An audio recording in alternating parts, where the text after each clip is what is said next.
I have great pleasure in welcoming the State Councillor and Minister for Foreign Affairs of the Republic of the Union of Myanmar, Her Excellency Aung San Suu Kyi. I invite her to address the General Assembly.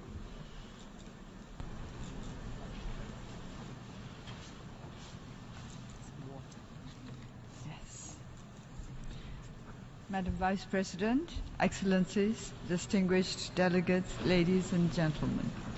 As the first representative of the new government of Myanmar to speak before this Assembly, it is my duty and my privilege to reaffirm our faith and confidence in the purposes and principles of the Charter of the United Nations.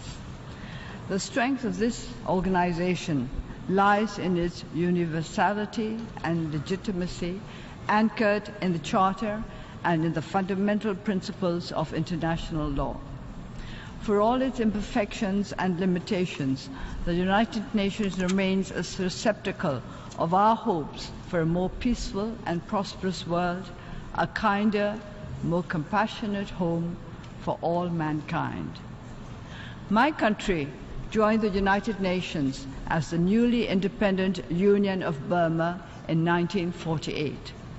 It was an era of determined hope when the peoples of the world rose out of the ravages of war to build anew their countries and their faith in the human capacity for achieving peace with equality, prosperity with justice. Now, once again, it is a time of determined hope for Myanmar. When our people cast the overwhelming majority of their votes in favor of the National League for Democracy during the elections last November, they were demonstrating their support not just for a political party, but for a political culture founded on a belief in their right and their capacity to fashion the future of the country in the shape of their dreams and aspirations.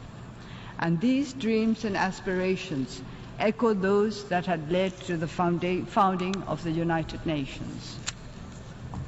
The dream of turning swords into plowshares, or to use a more modern idiom, converting weapons of destruction to farm machinery, is one that our people, who have long been compelled to sacrifice their sleep and their fields to the exigencies of conflict, understand with their hearts and their minds.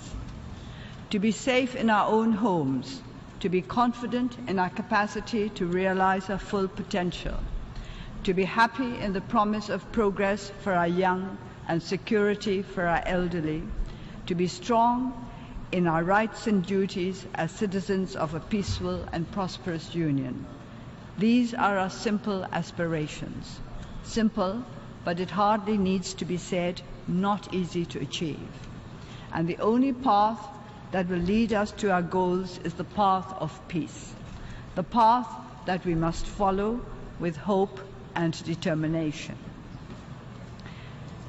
Madam Vice President, the people of Myanmar have long been deprived of the inherent right to live in peace and security, to fundamental freedom and to development in the context of our 2030 goals, sustainable development.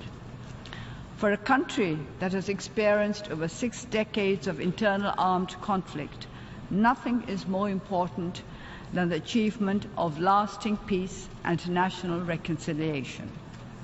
It is a difficult and complex task that the new government of Myanmar is taking on as a major challenge and a high priority. Recently, we convened the first session of the Union Peace Conference, also known as the 21st Century Panglong, as it embodies the spirit of Panglong, the conference of 1947 that paved the way to the founding of the Independent Union of Burma. Attended by the representatives of the government, the parliament, the armed forces, ethnic armed groups, political parties, and civil society organizations, the Union Peace Conference is based on the principle of inclusiveness and embodies the spirit of union. The conference is not an end in itself. It is a first vital step in our journey to national reconciliation and lasting peace, that will save succeeding generations from the scourge of fraternal strife, which has brought untold sorrow to our people. Madam President, over the last few years, the world has focused its attention on the situation in the Rakhine state of our country. As a responsible member of the community of nations, we do not fear international scrutiny. We are committed to a sustainable solution that will lead to peace, stability, and development for all communities within the state. Our government is taking a holistic approach that makes development central to both short and long-term programs aimed at promoting understanding and trust. The Central Committee for the Implementation of Peace, Stability, and Development in Rakhine State was established soon after our new government took office.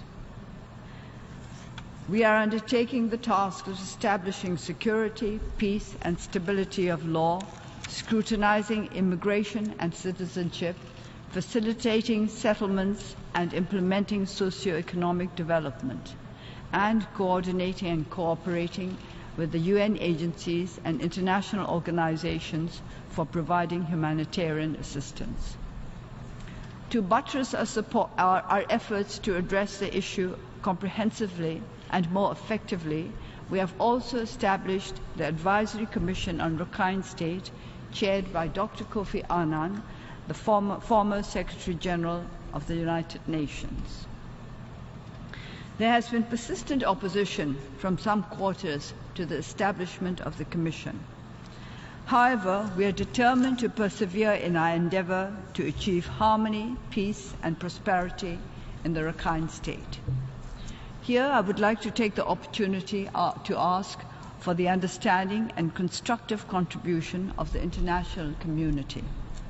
By standing firm against the forces of prejudice and intolerance, we are affirming our faith in fundamental human rights, in the dignity and worth of the human person. Madam Vice President, peace and national reconciliation are prerequisites for the successful implementation of policies and programs aimed at fulfilling the social and economic needs of our people.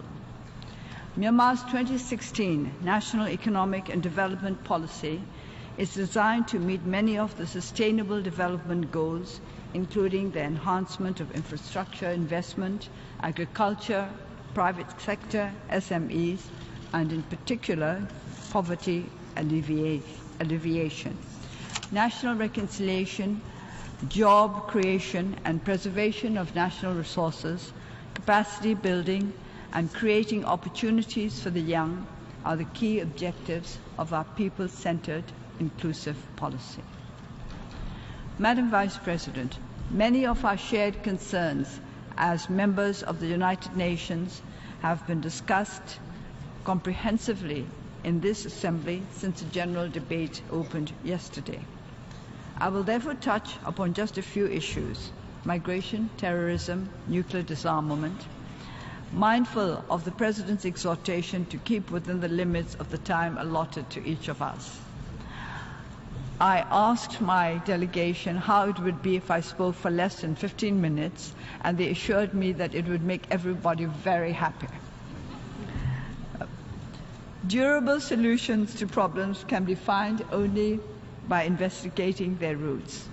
The unprecedented scale of migration in recent years and the consequent sufferings make it an imperative to address the two most important causes of irregular migration: lack of peace and lack of development. While talking about building peace and development, we cannot neglect the important aspect of enhancing respect for human rights, equality, diversity, and tolerance with a balanced implementation of multidimensional economic policies. This is a challenging task, and there is a need for countries to work in collaboration to seek just and comprehensive solutions in compliance with international law. Migrants can contribute to the economies of the host countries as well as to the global economy. Therefore, I believe that building cooperation and collaboration between the host country and the country of origin in ensuring the rights of migrant workers will be mutually reinforcing for both. Our planet is a place to be shared by all. Sharing values and wealth will create a better world for all of us. Madam Vice President, we must be united in standing against all forms and manifestations of violent extremism related to religious, cultural, and social intolerance. Having identified extremism as a root of terrorism, we need to explore the causes of extremism. Lack of social and economic security, no doubt, are important factors, but I believe we also need to consider the possibility that lack of purpose, of a sense of direction in life, could be a force that drives many, especially the young, into the snare of ideologies that appear to offer certainty. Madam Vice President, Myanmar advocates a world free of nuclear weapons. The annual resolution tabled by my country on nuclear disarmament aims at achieving peace and security for present and for future generations. Establishment of nuclear weapon-free zones in different parts of the world contribute to this role. I'm happy to inform this Assembly that we will be depositing our instrument of ratification of the Comprehensive Nuclear Ban Treaty this afternoon. Madam Vice President, we have known the cost of contention and suffered the wounds of strife. It is something that we do not wish for anybody or any country in our world. I would like all those who have helped us along our road to build a truly democratic federal union. It has been a hard road, and we have been helped by compassion, by loving kindness, and by understanding. We would like to call for more of these factors in facing the problems of our world today. I have seen too much anger and hatred and resentment, demands, not offer of services. We would like our world to be a kinder world, a world that places giving above receiving. We are taught in Burma that the causes of corruption are greed, anger, fear, and ignorance. I'm not talking of corruption simply as the taking of bribes or the offering of bribes, but of the corruption of human nature. Anger, greed, fear, ignorance corrupt human nature, and it corrupts our whole world. I would like to call on all to help us in making this world truly a better place for us to live in, for our grandchildren and great-great-grandchildren to live in. And where, but in this gathering of nations, can I make such an appeal? So I appeal to you that we all stand up against anger and hatred, against fear and ignorance, and find a way to a better world through our capacity for compassion, for loving kindness, and for the ability to be happy in the good fortune of others. I thank you all.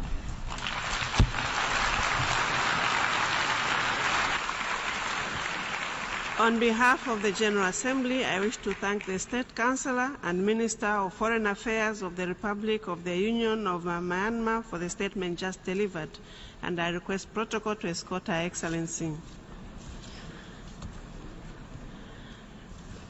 The Assembly will hear a statement by His Excellency.